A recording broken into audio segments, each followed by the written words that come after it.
When my daughter snapped, "You will either serve my husband or get out of my house," I didn't raise my voice. I didn't argue. I simply smiled, reached for my old suitcase, and walked out of the home I had poured my life into. She expected me to crumble, to beg forgiveness as I had in the past. But this time, everything was different. A week later, I had 22 missed calls on my phone. And that was only the beginning of my plan.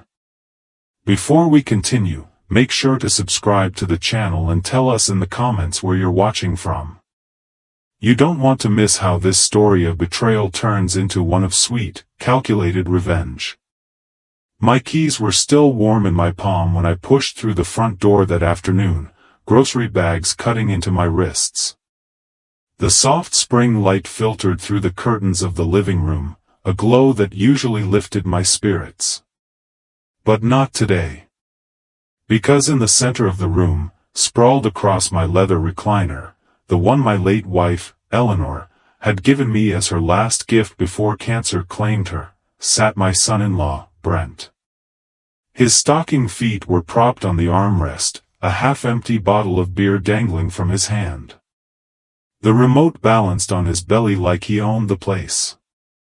Without even looking up, he barked, "Grab me another beer from the fridge while you're up." I froze, the grocery bags pulling at my wrists, the plastic handles digging angry red lines into my palms. "Excuse me?" I said carefully. "You heard me." His eyes never left the basketball game flickering on the screen. "Corona. Not that cheap stuff you drink." Something cold clenched inside my chest. I had bought those Coronas for him.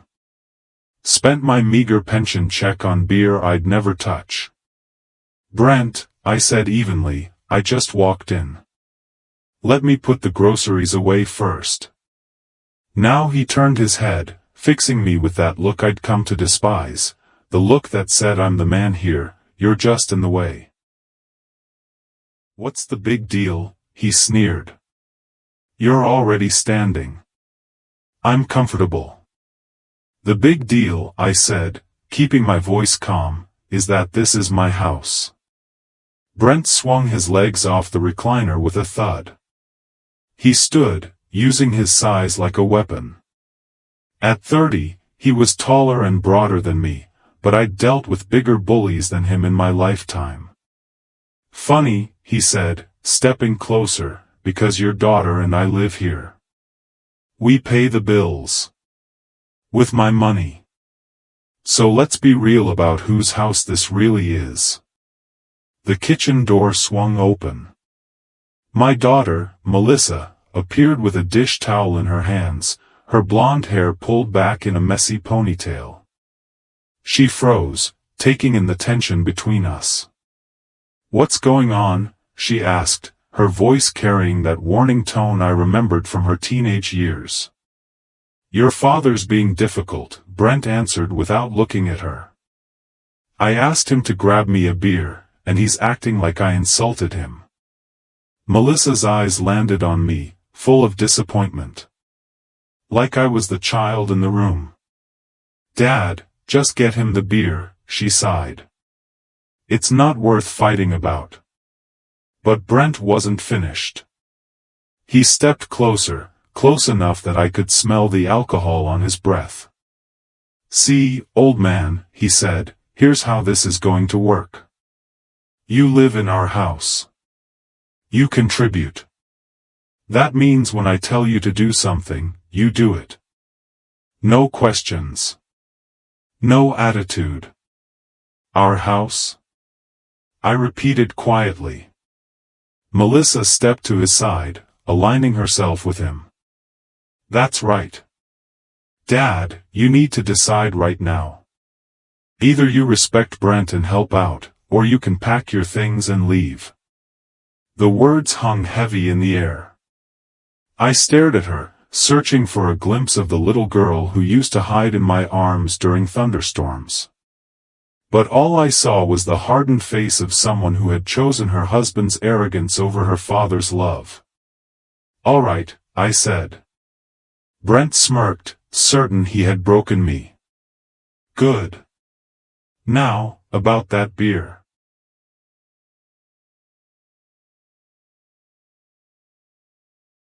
I'll pack, I said. The smirk slid off his face. Melissa's mouth parted slightly, as though she'd expected me to grovel, to obey. Instead, I walked past them, leaving the grocery bags where they sat, and headed down the hallway. I pulled the old suitcase from the closet, the one Eleanor and I had taken on our honeymoon to Yellowstone decades earlier. I didn't bother with everything. Just a few shirts, socks, underwear. My reading glasses. My medications. And Eleanor's framed photo, wrapped in tissue paper. Behind me, I heard their urgent whispers. Brent's harsh tone. Melissa's softer attempts at reason. But I kept packing. Minutes later, I wheeled my suitcase past them. Brent sat stiff in the recliner, alert now. Melissa hovered in the kitchen doorway, arms crossed, her expression unsure. Neither of them said goodbye. The Buick started on the first try, its engine purring like an old friend. I drove away without looking back. The 30-minute ride to Silver Pines Lodge gave me time to think. Memories crashed over me like waves. Melissa's college tuition, $40,000 a year at the private school she'd insisted on. I'd worked double shifts at the bank to cover it. Her wedding, $25,000. Brent's family couldn't afford their share, so I covered it all. The reception, the flowers, her perfect dress. The house, $80,000 from my retirement account, given as their down payment. And then the monthly support, mortgage checks, utility bills, groceries. My Social Security had quietly funded their independence for years. I told myself it was love. That Eleanor would have wanted it. That's what fathers do. But that day, driving toward the faded neon sign of Silver Pines Lodge, I realized the truth. I hadn't been a father. I'd been their ATM. The motel room was small but clean. A bed, a chair, a table by the window. I set my suitcase down and sat heavily. The silence was hollow, but freeing.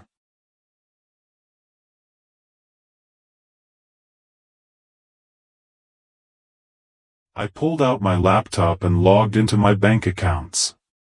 Years of careful planning, decades of sacrifice, all staring back at me as cold numbers on a screen. For once, those numbers would serve me. Sunday morning arrived gray and cold. Perfect for what I had to do. I spread my papers across the motel table like a general preparing battle plans. The first call went to the bank. Cancel the automatic mortgage payment for 112 Cedar Lane, I said flatly. The clerk hesitated. Sir, it's been active for 5 years. Are you sure? Completely. Next came the insurance company. Brent's pickup. Melissa's SUV. Both were listed under my policy. Remove them, I told the agent. Effective today. Then the credit cards. Melissa had been an authorized user on 3 of my accounts, racking up balances I had paid without complaint. Cut her off, I instructed. No more charges. Each call lifted a weight I hadn't realized I carried. By noon, the mortgage was severed, the insurance canceled, the credit lines closed. For the first time in years, my accounts belonged to me alone. I sat back, staring at the tidy rows of confirmation numbers on my notes. A paper trail of freedom. They didn't know yet. Not today. Not tomorrow. But soon, the walls of their little world would start to crumble. And when they came crawling back, begging for help, I would be waiting. By Wednesday, my phone showed 12 missed calls. By Friday, 22. The messages shifted in tone with each day. First came Melissa's polite confusion. "Dad, maybe the bank messed up. Can you check?" Then Brent's irritation. "The insurance lapsed. Fix it. I don't have time for your games." By midweek, the panic set in. Melissa's voice cracked as she begged, "Dad, the bank says they'll foreclose if we don't pay. Please call me back." Brent tried a different tactic, smoothing his tone. "Look, maybe I was too harsh. Let's talk this out."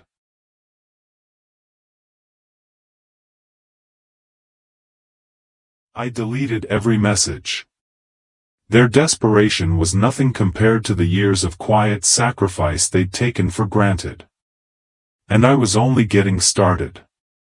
The first domino fell 2 weeks later.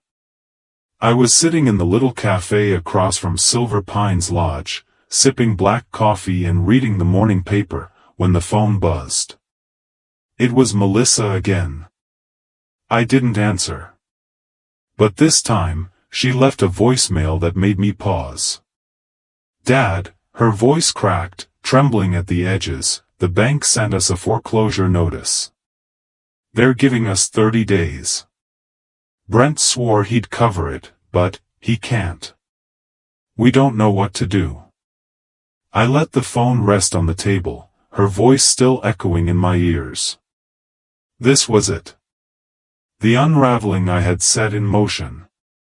Backhand index pointing right. Don't forget to hit subscribe so you can follow the twists as this revenge tightens its grip. Trust me, you'll want to see how they go from arrogance to desperation. That night, I drove past the house. My house. The once perfect lawn I had spent years mowing was overgrown. The porch light flickered weakly, unpaid bills no doubt choking their budget. Brent's beloved pickup truck was gone from the driveway, probably repossessed when the insurance vanished. Through the window, I saw Melissa pacing with the phone pressed to her ear, while Brent sat hunched at the table, papers spread before him, his head buried in his hands. It should have broken me. Instead, I felt something I hadn't felt in years. Satisfaction. The next morning, the hammer dropped harder. Melissa's voice came again on voicemail, ragged and frantic. "Dad, they froze my credit cards. I can't even buy groceries. Brent's furious, he thinks you did this. Please tell me what's going on. I swear, we'll make it right if you just talk to us." I leaned back in the motel chair, her words sinking like sweet honey. Now she wanted to make it right. After telling me to bow to her husband or get out. Too late. By week 3, the begging had turned to venom. Brent finally called himself, his voice slurred and angry.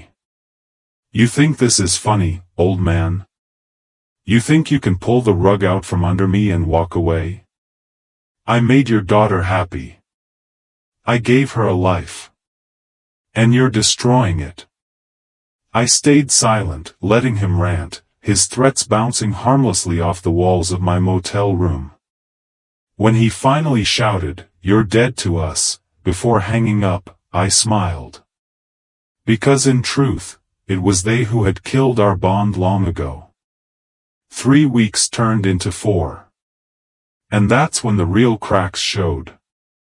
I walked into the diner one rainy evening and found Melissa sitting at a corner booth.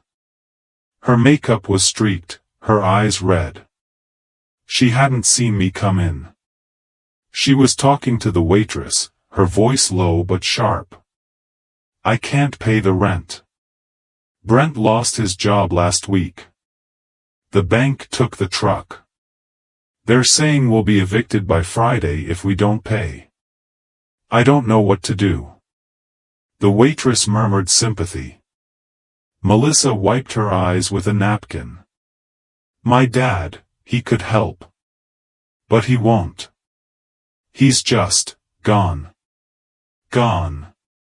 That word stung, but I forced myself to remember her words the day she chose Brent over me, either serve my husband or leave. I had left.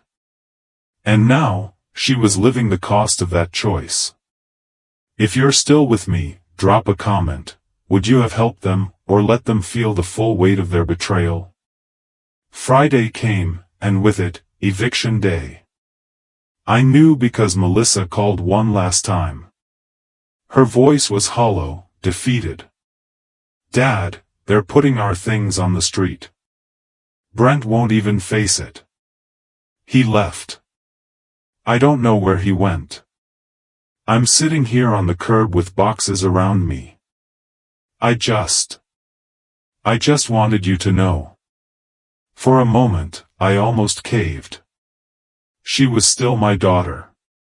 She was still the child I had once carried on my shoulders, the girl who used to giggle when I read her bedtime stories.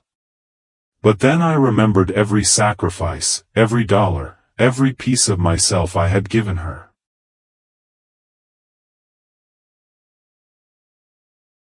I remembered how easily she had cast me aside when Brent demanded it. And I remembered Eleanor's voice, gentle but firm, from all those years ago, don't let anyone take advantage of your kindness, Harold. Not even family. So I stayed silent. 2 days later, I finally learned the truth. A neighbor from Cedar Lane called me. Harold, you need to know something. Brent's been running scams for months. Fake investments, shady loans. Word is, he's skipped town. Left Melissa to deal with the mess. The last puzzle piece clicked into place. Melissa hadn't just chosen her husband over me. She had chosen a liar. A thief. A parasite who had leached off my hard work until the well ran dry. And when I stopped feeding him, he ran. Weeks passed. Melissa showed up at the motel once, standing outside my door. Her face was pale, her eyes hollow. She raised her hand to knock, then hesitated. Through the thin curtain, I watched her shake her head, turn, and walk away. She never came back. Months later, I returned to Cedar Lane. The house was in foreclosure, boarded windows staring like blind eyes. The lawn had turned into a jungle. My once proud home was nothing more than a husk. But it didn't matter. Because I had found peace elsewhere. I used the money I once poured into their lives to buy myself a little cabin by Lake Huron. Quiet, serene, mine. Every morning, I sip coffee on the porch, watching the sunrise paint the water gold. I hear Eleanor in the wind, telling me I finally did right by myself. Melissa is out there somewhere, trying to rebuild. Brent is gone, swallowed by his own schemes. And me? I am free. If you've stayed with me through this whole story, don't forget to subscribe.